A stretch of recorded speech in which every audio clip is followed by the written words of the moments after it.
Je rappelle que c'est depuis le 2 janvier, immédiatement après que les premiers cas aient été constatés en Chine, que le Mali a réactivé son système de surveillance épidémiologique et a mis l'accent sur la voie aéroportière.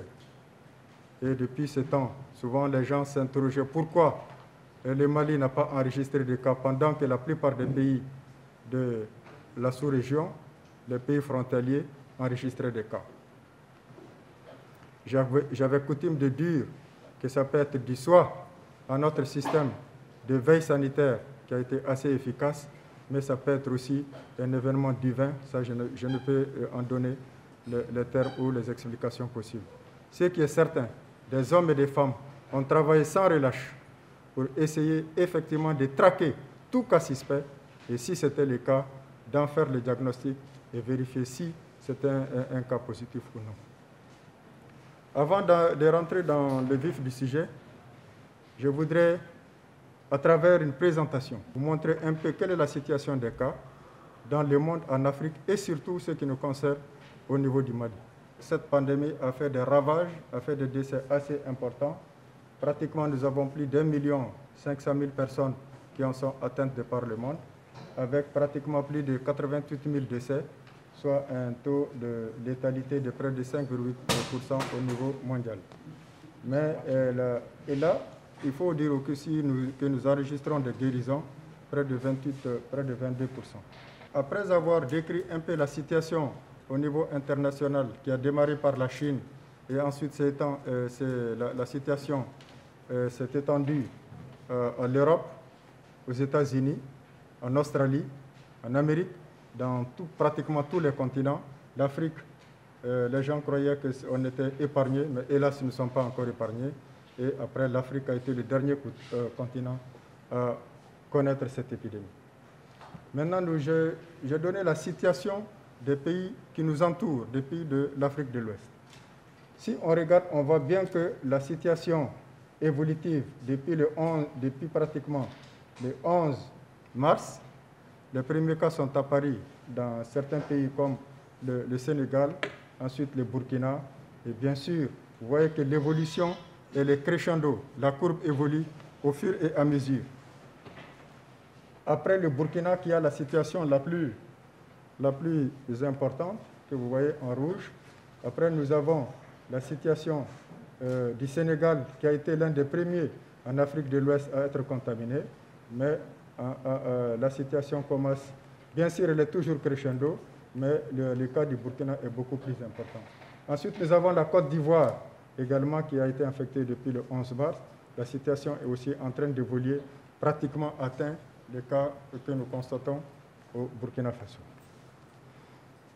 Pour ce qui nous concerne, le Mali, effectivement c'est depuis le 25 mars, vous voyez que la situation aussi est en train d'évoluer progressivement avec un nombre moyen de cas par jour de l'ordre de 7 à 8.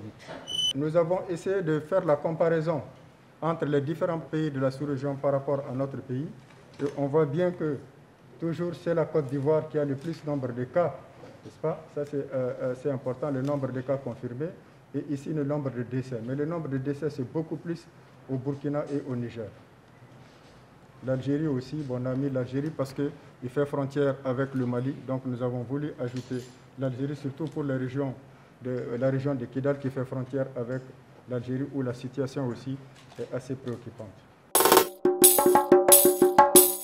Les guérisons, est-ce que c'est des guérisons spontanées ou c'est l'effet du traitement?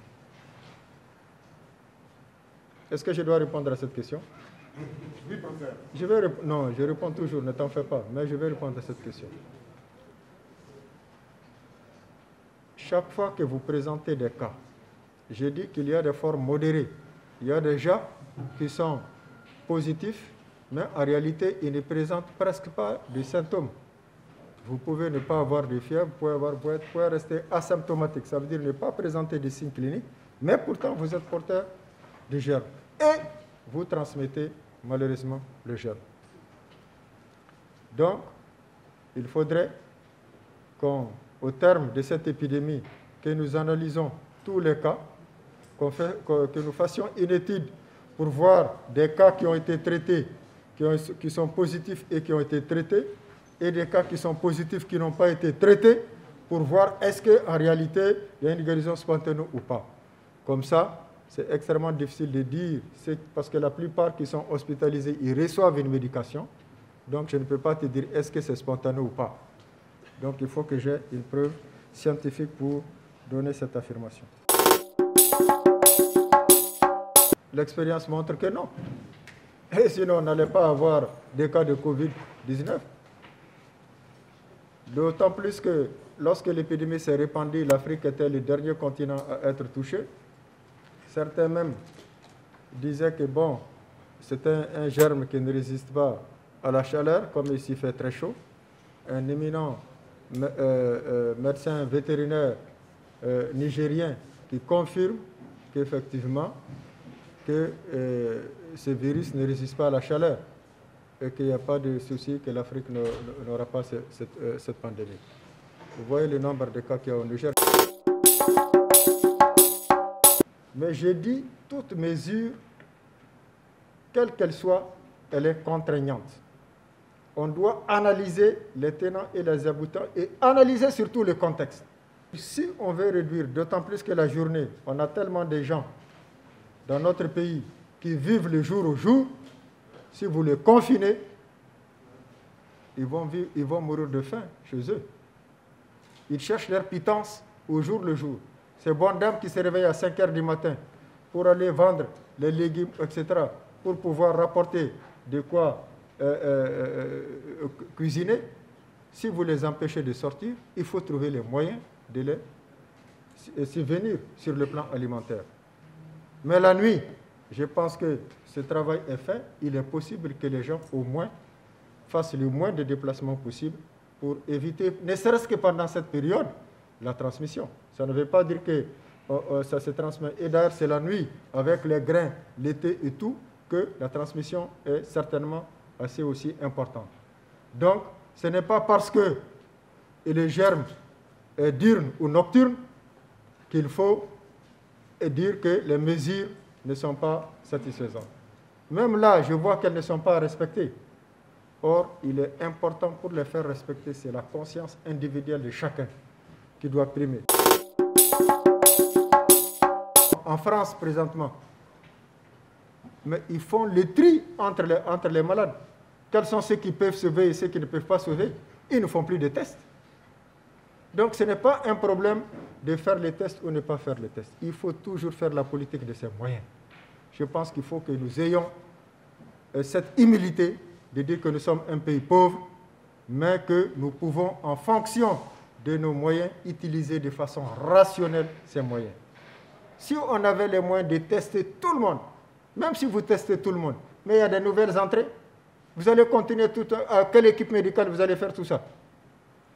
Soyons réalistes. Aujourd'hui, même si vous avez votre argent, où est-ce que vous allez payer les tests? La carte que j'ai présentée montre que Bamako, c'est l'épicentre.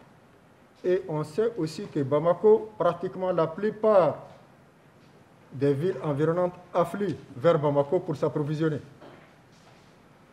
Si on coupe Bamako, c'est déjà, j'allais dire, 80%, ou j'allais dire en tout cas 70 à 80% du pari qui risque d'être gagné. Je voudrais en appeler à l'esprit, j'allais dire, citoyen et patriotique des communicateurs que vous êtes. Parce que c'est à travers vos réseaux que des informations, j'allais dire, sont diffusées, informations qui ne sont pas de nature à favoriser ou améliorer la lutte. De grâce, la source de l'information pour le Covid-19, c'est connu, il y a un coordinateur national. Le numéro de téléphone, tout le monde peut l'avoir. Il y a un numéro vert où chacun peut appeler et chercher l'information. Vous êtes des journalistes, cherchez l'information à la source avant vraiment de diffuser certaines informations qui ne sont pas de nature à encourager la lutte. Nous sommes le plus transparent possible.